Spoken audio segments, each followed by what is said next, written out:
창세기 35장 창세기 35장 16절입니다. 창세기 35장 16절에서 18절까지 같이 읽겠습니다.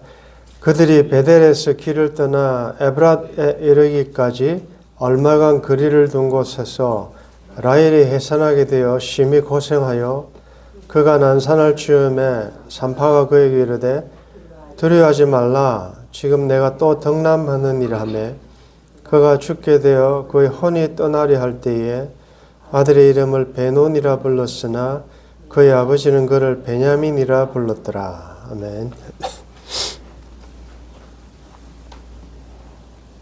하나님께서 우리들에게 육신의 자녀들을 허락하셨습니다. 때로는 육신의 자녀는 주시지 않았지만 또 영적인 자녀 또 지체들을 하나님께서 다 붙여 주셨습니다. 아무리 결혼해서 나이가 들어도 80세 어머니가 60세 아들에게 길을 건널 때 차 조심해라 말하듯이 자녀는 언제까지나 부모에게는 자녀입니다. 그래서 신경이 쓰이고 걱정이 되고 염려가 되고 또 기도로 돕게 되는 것입니다. 근데 여러분들의 자녀를 볼 때 어떤 생각, 그들이 살아갈 장래 미래에 대하여 좀 어떤 마음이 드십니까? 긍정적이고 희망적인 마음이 들 수도 있고 혹은 염려와 또 불안과 또 절망적인 생각을 가질 수도 있습니다. 오늘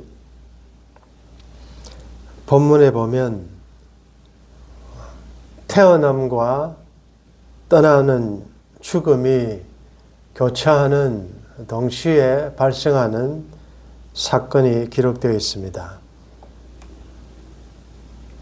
야곱의 사랑했던 아내 라헬, 그는 그 형 시스터 언니 레아와 참 많은 때로는 협력, 때로는 갈등, 때로는 경쟁을 해가면서 특별히 언니는 자식이 있는데 자식이 자기는 없기 때문에 하나님 앞에 아주 강력하게 단언하는 그런 모습,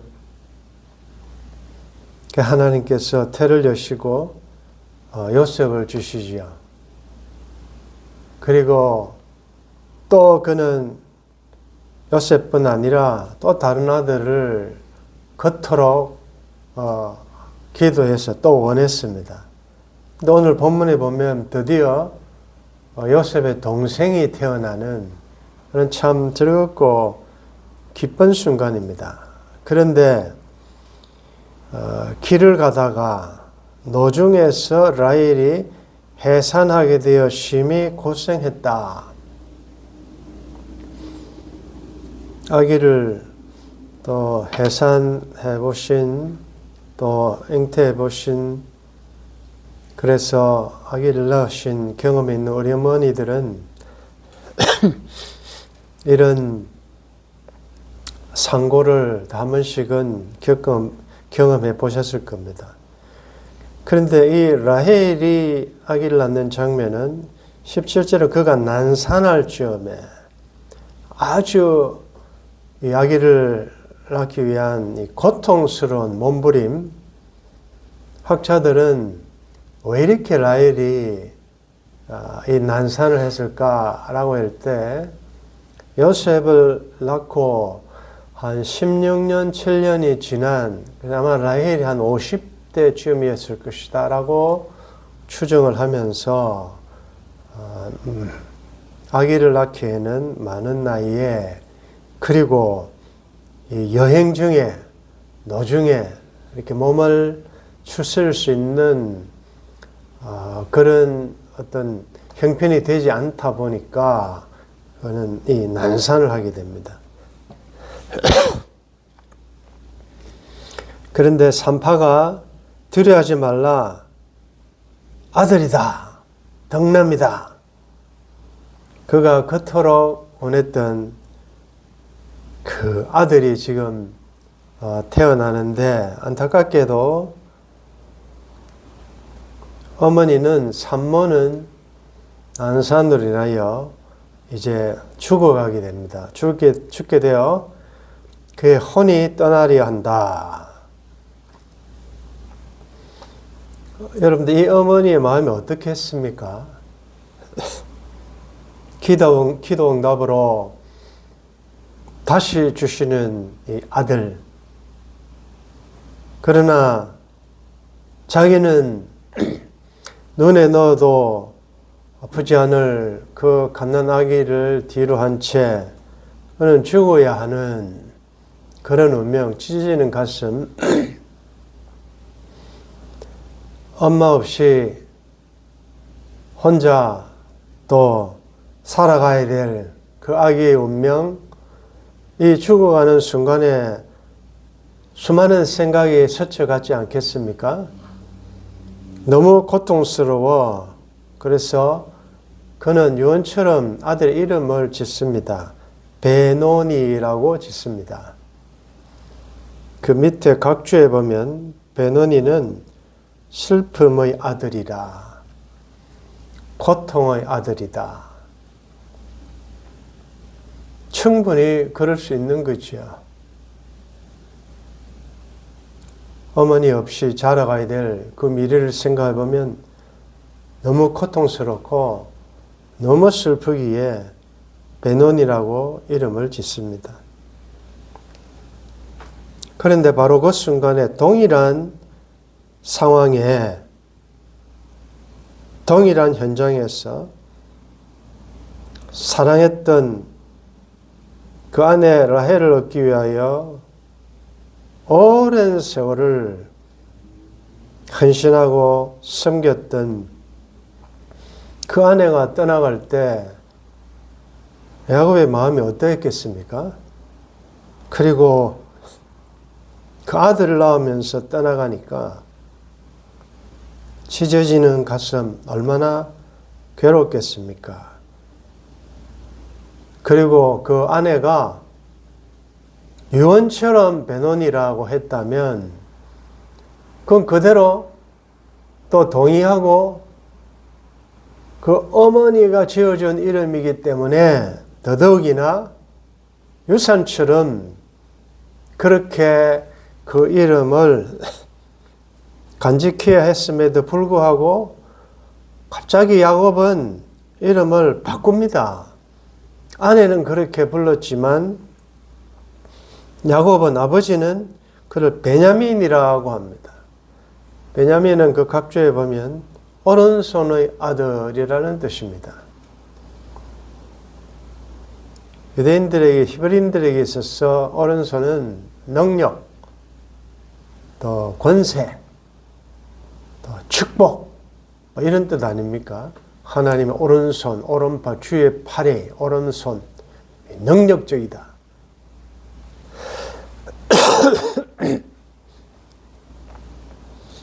비록 보이는 상황과 환경은 슬픔과 고통의 현장이지만, 그러나 야곱은 아내를 잃는 이런 고통 속에서도 이 아들이 하나님의 도우심으로 축복의 아들이고 또 나에게서도 능력의 아들이 될 것을 기대하며 베냐민이라 이렇게 이름을 부릅니다.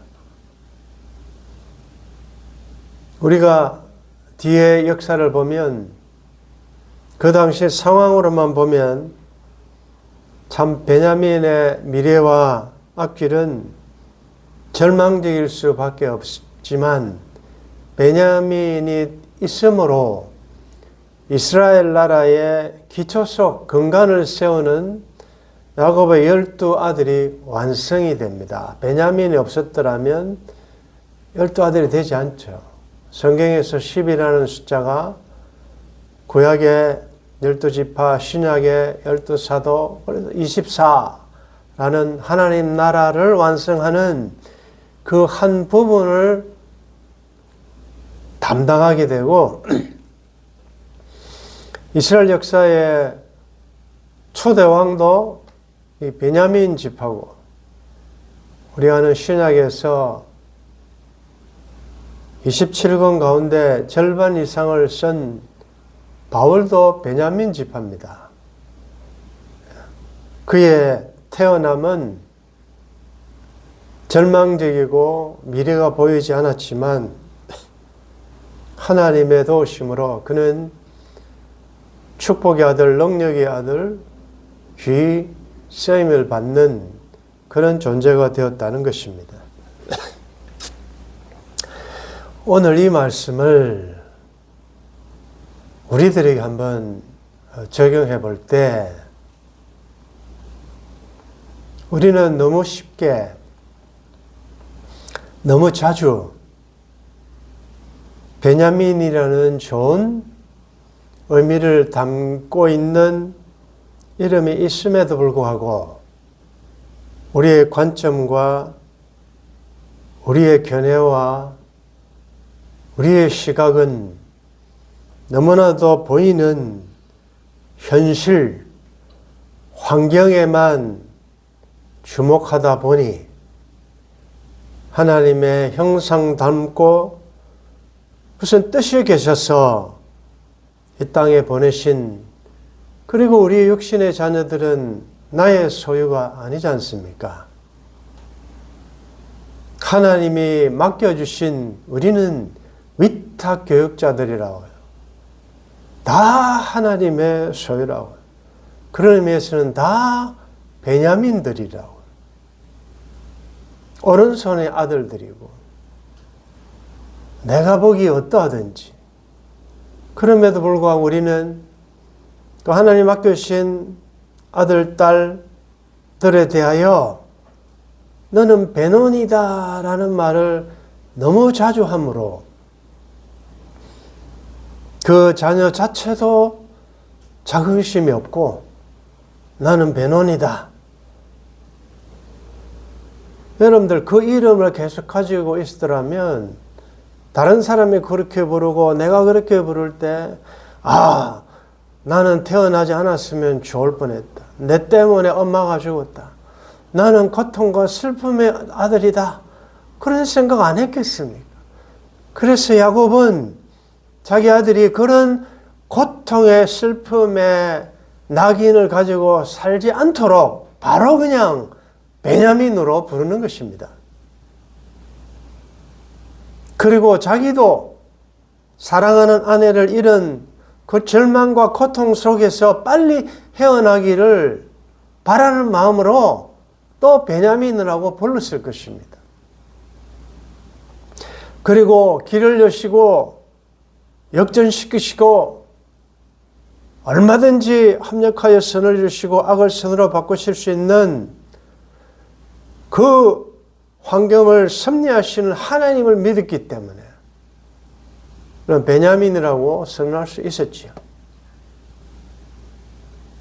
우리 오늘 이 대목에서 다시 한번 우리의 관점과 시선을 바꾸어 이제는 너는 베냐민이라는 이런 말을 자주 하셔야 됩니다. 참 너가 살아갈 날을 생각하니까 깝깝하다, 불안하다, 걱정된다, 염려된다, 어떻게 살 거냐. 이건 여러분들이 하나님의 주권을 인정하지 않는 행위예요. 내가 보기에 당장 내 눈에 그렇게 보인다고 내가 어떻게 그렇게 선을 합니까? 그런데 때때로 그럴 수밖에 없는 상황일지라도 우리는 말씀 따라가는 사람들이니까. 그래서 베냐민이라고 선언하며 너는 하나님의 존귀한 사랑한 아들이요 딸이요 하나님 뜻이께서 또 우리 가정에 보내주셨고 너를 통하여 행하실 하나님의 일을 기대하면서 아빠 엄마는 널 기도한다. 힘내라. 이렇게 믿음적이고 긍정적이고 영적인 격려가 있을 때 그래야 그 애가 어려운 환경을 당할 때마다 생각할까? 나는 이런 운명이 아니다.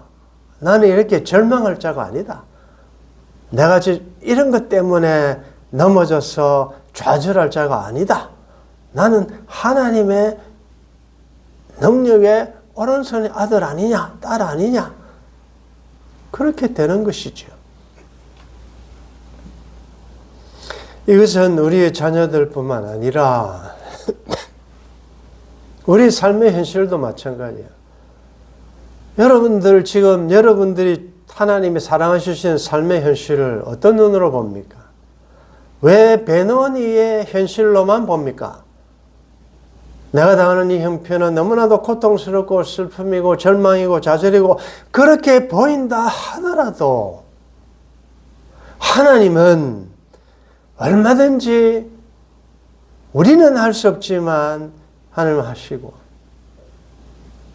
하나님의 뜻을 이루실 것이고 나를 통한 하나님의 그 계획 얼마든지 하실 수 있다. 내게 능력 주시는 자 안에서 나는 할 수 있고 그래서 나는 자족할 수 있고 감사할 수 있고 기뻐할 수 있고 이런 베냐민적인 시선으로 내 삶을 봐야 믿음의 삶을 살 수 있는 것 아니겠습니까? 우리 너무 쉽게 믿음은 바라는 것들의 실상이요 보이지 않는 것들의 증거인데 우리가 믿는다고 하면서 보이지 않는 것을 보이는 것을 누가 바라리요? 보이지 않는 것을 바란다면 참음으로 기다려라. 우리가 다 그런 거 아니에요.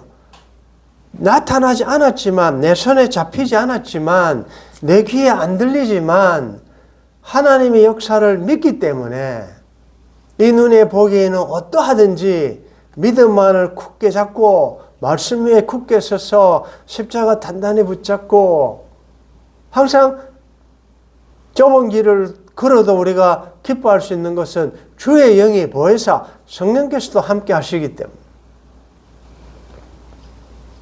더 이상 패배적인 세상 사람들이 보는 인간적인 관점으로 보이는 것으로만 판단함으로 베노니적인 삶을 살 것이 아니고 우리는 베냐민적인 삶을 살 것이다. 우리의 마음에는 이 두 가지 요소가 다 있어요. 그러나 그동안 우리는 너무 쉽게 베노니라는 여기에 익숙해서 나 자신에 대해서도 그리고 하나님이 주신 사랑하는 존귀한 하나님의 형상인 이 자녀들에 대해서도 너무 베노니적인 입장으로 대한 적이 많았다는 것을 우리가 인정하면서 오늘 이 말씀을 통하여 다시 한번 그렇구나. 야곱이 그런 고통스러운 가운데서도 정반대 슬픔과 고통의 아들이 아니라 하나님의 오른손에 잡히진 능력의 복의 아들이 될 것이라는 그런 기대를 가지고 살 수 있기를 바라고 사실은 희미하지만 슬픔의 아들임과 동시에 오른손의 아들은 희미하지만 우리가 여기서 볼 수 있는 것이 예수님의 모습이에요. 우리 예수님은 세상적으로 보면 고통과 슬픔의 아들이었어요. 그러나 그는 하나님의 능력적인 온 세상을 온 우주를 하나님의 백성들을 구원하는 오른손의 아들이 있지 않습니까? 그러므로 그 예수님을 믿고 그 예수님을 모시고 사는 우리는 다 베냐민들이다 생각하시고 이 무덥고 아주 지리한 참 따분한 이런 일상 속에서도 이런 말씀을 통하여 그렇지, 나는 베노니가 아니지. 내 인생이 왜 베노니야? 내가 왜 인생을 이렇게 절망 가운데 고통 속에서 끝내야 돼? 아니지 않느냐라고 하면서 용기를 내시고 또 여러분들 자녀들을 많이 축복하시고 또 그래서 그들을 통해서 하나님이 계획하신 뜻을 다 이루어드리는 그 일에 여러분들이 기도로 또 동참하는 복된 여러분들 삶 되시기를 주의 이름으로 축원합니다.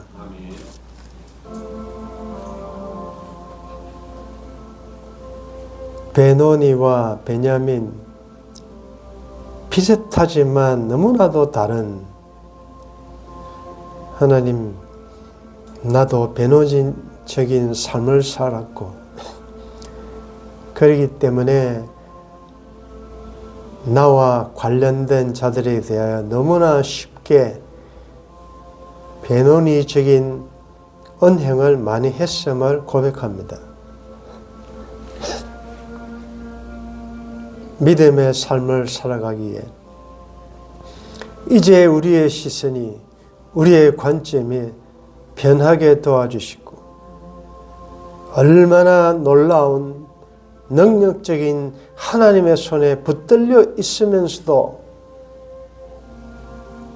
상황과 환경에 눌려 지배를 받다 보니 자유하지 못하고 베냐민적인 삶을 살아내지 못한 것을 주님 용서하여 주시고 이제부터 나 자신이 하나님의 오른손의 아들의 삶을 살게 도와주시고 나의 삶이 이 베냐민이 하나님의 복이 흘러 우리의 자녀들에게도 베냐민의 축복을 선언할 수 있도록 은혜를 베풀어 주옵소서.